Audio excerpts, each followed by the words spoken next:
Hello बच्चों, good evening. कैसे हैं आप सब लोग। मैं आज फिर से आपके लिए एक जेई एडवांस टाइप प्रॉब्लम लेके आया हूं। देखो, जेई एडवांस में कई क्वेश्चन इस तरीके के आते हैं जो थोड़े से लेंथी होते हैं या जो आपको कंफ्यूज करने के लिए दिए जाते हैं, जिनमें उन्हें लगता है कि बच्चा जल्दबाजी के चक्कर में हो सकता है कि इस क्वेश्चन में गलती कर जाए कहीं पे, और जनरली ऐसा ऑप्शन ए मैच कर जाता है और आंसर आपका गलत आ जाता है ना। तो अब हम क्या करेंगे, अब इस तरह का देखो ये क्वेश्चन है। कुछ मतलब कुछ क्वेश्चंस का जो लैंग्वेज होता है ना, जो बनावट होती है क्वेश्चन की, वो ऐसी होती है बड़ी कंफ्यूजिंग सी। आपको मतलब नॉर्मल जो बच्चा है ना, वो अगर देख ले तो बोले यार क्या कहाँ पहुंच गया मैं। जो मतलब जिस तरीके के जो इस टाइप के बच्चे होते हैं जिन्हें डर लगा रहता है, बहुत ज्यादा डरते हैं क्वेश्चन देखते ही, अरे यार होगा नहीं होगा, होगा नहीं होगा, मैथमेटिक्स है। तो जो क्वेश्चन देख के ही डर जाता है वो तो इस तरह के क्वेश्चन में बिल्कुल ही खत्म समझ लो आप, है ना। तो अब जैसे इसने बोला कि continuous even periodic function F with a period 8। Period कितना दिया है इसका, 8 दिया है। Is such that F of 0 0 दिया है, एफ ऑफ 1 इज -2 दिया है, एफ ऑफ 2 1 दिया है, एफ ऑफ 3 2 दिया है, एंड एफ ऑफ 4 3 दिया है। Then find the value of this. अब इसकी वैल्यू बतानी है। एक तो इसमें आप इस बात का ध्यान रखिएगा कि ब्रैकेट किस किस के बाद कहाँ कहाँ पे दिया हुआ है। जनरली बच्चे गलती कर देते हैं क्योंकि यहाँ पे ये करली ब्रैकेट और ये क्लोज ब्रैकेट मैंने लगाए हैं। क्वेश्चन में तो एक ही तरह का ओपन ब्रैकेट टाइप होगा, तो इस बात का ध्यान रखिएगा। एफ ऑफ इसके अंदर ये दोनों है और ये कॉस इनवर्स के अंदर ये है और ये पूरा ही 10 है और फिर बाहर 10 इनवर्स है। क्लियर।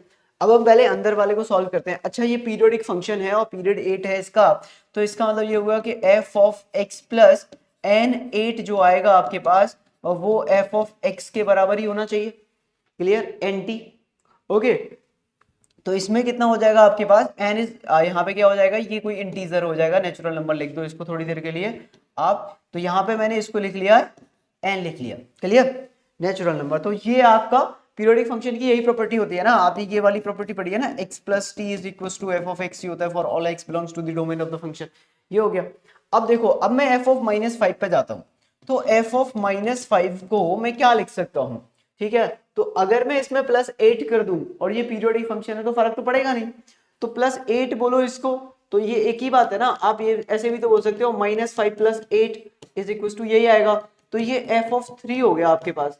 और एफ ऑफ 3 की वैल्यू कितनी दे रखी है आपको, 2 दे रखी है बच्चों। क्लियर, ये 2 आ गया आपके पास।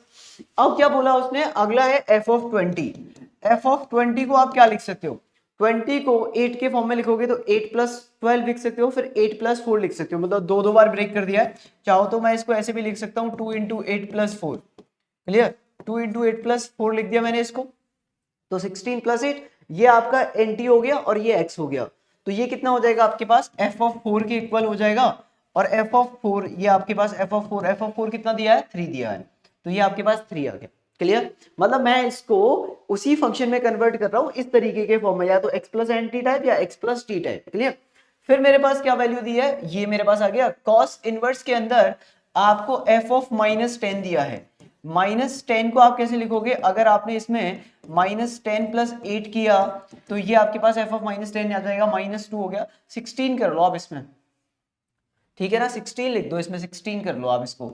16 एन टी 2 × 8 कर लो, क्योंकि अपने को उसकी वैल्यू नहीं पता है ना, 4 की वैल्यू तो पता है अपने को। तो ये आपने 2 × 8 लिख लिया। 2 × 8 हो गया आपका 16। तो ये कितना आ जाएगा आपके पास, 6 आ जाएगा। और 6 को आप क्या लिख पाओगे, 6, एक सेकेंड, एफ ऑफ -10 है ना, -10 को 8 के फॉर्म में लिखना है मुझे। तो ये हो गया मेरे पास -10 + 8 करूंगा मैं इसको, तो ये एफ ऑफ -2 आ जाएगा। एफ ऑफ -2 में एफ ऑफ कितना आ जाएगा आपका, 6 आ जाएगा। ठीक है, तो एफ ऑफ -2 आ रहा है, मुझे चाहिए पॉजिटिव में। -2 में तो वैल्यू पता नहीं है, 0 1 2 इस तरीके की वैल्यूज पता है अपने को। ठीक है, तो अब आप इसको और क्या लिख सकते हो, 16 में कितना आ जाएगा, ये 4 आ जाएगा। तो अब मैं इसको लिख सकता हूँ यहाँ पे एफ ऑफ -2 के इक्वल आ रहा है ये, एफ ऑफ -2, लेकिन अपने को पता नहीं। एफ ऑफ 6 भी लिख सकते हो आप इसको। इवन पीरियोडिक फंक्शन हो जाएगा ये आपका, even periodic function, even continuous. Even में एफ ऑफ -2 और एफ ऑफ 2 बराबर आने चाहिए आपके, ठीक है ना। एफ ऑफ 2 और एफ ऑफ माइनस ये बराबर आने चाहिए आपके, इवन है ना ये, इवन पीरियोडिक फंक्शन। ठीक है, इवन में क्या होता है, वाई की वैल्यू सेम आती है इवन फंक्शन पे। अगर एक से आपके पास इवन फंक्शन इस तरीके के होते हैं ना, सिमेट्रिक अबाउट दिस। तो मान लो कि अगर आपका या 2 पे कोई वैल्यू है, -2 पे जो वैल्यू है, तो वो दोनों बराबर ही तो आएंगे। तो 2 पर आपकी कौन सी वैल्यू है, एफ ऑफ 2 पे आपकी 1 वैल्यू है, तो एफ ऑफ -2 पे भी 1 वैल्यू आनी चाहिए, तभी तो इवन फंक्शन होगा। यस और नो, क्लियर। तो इसका मतलब ये हुआ कि एफ ऑफ माइनस टू जो है आपका वो एफ ऑफ टू के इक्वल होके और ये आपका वन बना लेगा बच्चों, क्लियर, ये वन हो गया। 17 को क्या लिख पाओगे आप, एफ ऑफ 17 को, एफ ऑफ 17 आपके पास हो जाएगा एफ ऑफ 11, 11 इसको लिख लो 9 प्लस 8 हो जाएगा ये आपका एफ ऑफ 9, और एफ ऑफ 9 को आप लिख पाओगे F of 1, clear. F of 1 आ जाएगा ये 8 प्लस 1, एफ ऑफ 1 कितना है आपके पास, एफ ऑफ 1 है माइनस का 2, तो ये आपके पास हो जाएगा F of 1 is, F of 17 is minus का 2, एफ ऑफ 1 इज माइनस का 2, क्लियर। एफ ऑफ 1 आपका माइनस 2 आ गया, एफ ऑफ माइनस 2 कितना आ रहा है आपका, एफ ऑफ 2 माइनस 2 आ रहा है आपका, एफ ऑफ 2 यानी कि 1 के बराबर, क्लियर, ये आ गया। तो ये आपको सारी वैल्यूज मिल गई अब, क्लियर। अब अपने को इसको सॉल्व करना है बच्चों, अब इसको आप सॉल्व कर लीजिए और अब देखते हैं कि इसमें किस तरीके का आपका आंसर क्या आ रहा होगा, ठीक है। अब देखो ये कितना हो जाएगा आपके पास, ये आपका tan इनवर्स हो गया, ये आपका बच्चों tan हो गया, एफ ऑफ माइनस का 5 आपका 2 आ रहा है, एफ ऑफ माइनस 5 आपका 2 हो गया, और ये कितना आ जाएगा आपका एफ ऑफ 20 आपका 3 आ रहा है, प्लस ये बच्चों कॉस इनवर्स में आपके पास कितना आ रहा है, ये आ रहा है 1 और ये माइनस का 2 आ रहा है, क्लियर। ये आपके पास हो जाएगा tan इनवर्स, और ये हो जाएगा बच्चों आपके पास 10 और ये हो जाएगा 5 प्लस कॉस इनवर्स माइनस का 1, कॉस इनवर्स माइनस 1 कितना होता है आपके पास, कॉस इनवर्स माइनस 1 आपके पास पाई हो जाएगा, क्लियर। तो ये आपके पास आ जाएगा बच्चों tan इनवर्स 10 ऑफ, ये हो जाएगा 5 प्लस पाई आ जाएगा आपके पास, क्लियर। ये आपका आ गया 5 प्लस पाई, क्लियर। तो अब इसका आंसर कितना आना चाहिए आपके पास, ठीक है। अब इसके लिए मुझे इसके ग्राफ पे जाना पड़ेगा कि 5 प्लस पाई जो है वो कहाँ पे एग्जिस्ट करेगा, 5 प्लस पाई जो है वो किस जगह पे आएगा, clear. 5 plus pi is 3 point something plus 5 is 8 point something हो गया करीबन करीबन आपका। तो अब अगर आप इसका tan इनवर्स tan x का ग्राफ बनाओगे तो tan इनवर्स tan x का जो ग्राफ है आपका वो किस तरीके का बनता है, tan इनवर्स tan x का ग्राफ आपका कुछ इस तरीके से हो जाएगा, देखो एक सेकेंड,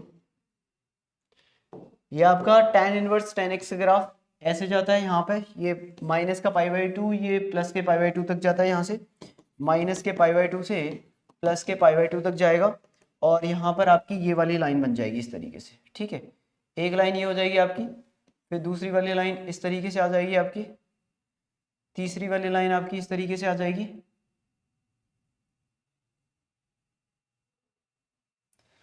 फोर्थ लाइन आपकी इस तरीके से, ऐसे करके चलता जाएगा ये, ठीक है। ये आपका यहाँ कितना होता है π/2, यहाँ पाई होता है, यहाँ आपका 2 पाई होगा, यहाँ आपका 3 पाई होगा बच्चों, क्लियर, ये आएगा आपका। अब आपके पास ये आ गया। अच्छा आप चाहो तो ये भी लिख सकते हो कि जैसे मान लीजिए tan inverse tan 5 plus pi है, क्लियर।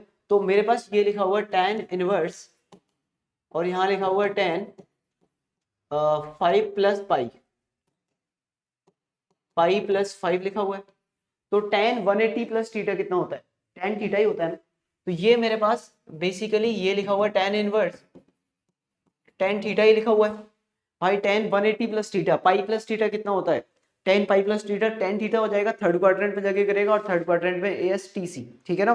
तो tan आपका पॉजिटिव ही होता है, तो tan इनवर्स tan 5 भी हो गया एक तरीके से देखा जाए तो tan इनवर्स tan 5 अगर आप यहाँ पे जाते हो तो ये आपका 3 π/2 हो जाएगा, यानी कि 4 पॉइंट समथिंग, तो आपका 5 जो होगा वो यहाँ पे कहीं होगा। इस लाइन की जो इक्वेशन होती है वो होती है x माइनस का 2 पाई बच्चों, क्लियर। तो 5 आपका यहाँ पे कहीं आ रहा है, तो इसका मतलब x माइनस 2 पाई वाली लाइन पे जाके गिरेगा ये, तो आपका जो आंसर आएगा वो आ जाएगा y, यानी कि x कितना है 5, तो 5 माइनस का 2 पाई, 5 माइनस का 2 पाई जो आएगा वो आपका आंसर आना चाहिए इस क्वेश्चन का, 5 minus 2 pi is the right answer, clear. आई बात समझ में आपको। तो एक तो आपको इसके अंदर आपको ये आइडिया होना चाहिए, ठीक है, कि इवन पीरियोडिक फंक्शन है तो f of minus 2 f of 2 हो गया, क्योंकि इवन फंक्शंस इसी तरीके के होते हैं, क्लियर, y एक्सिस के अबाउट सिमेट्रिक होते हैं।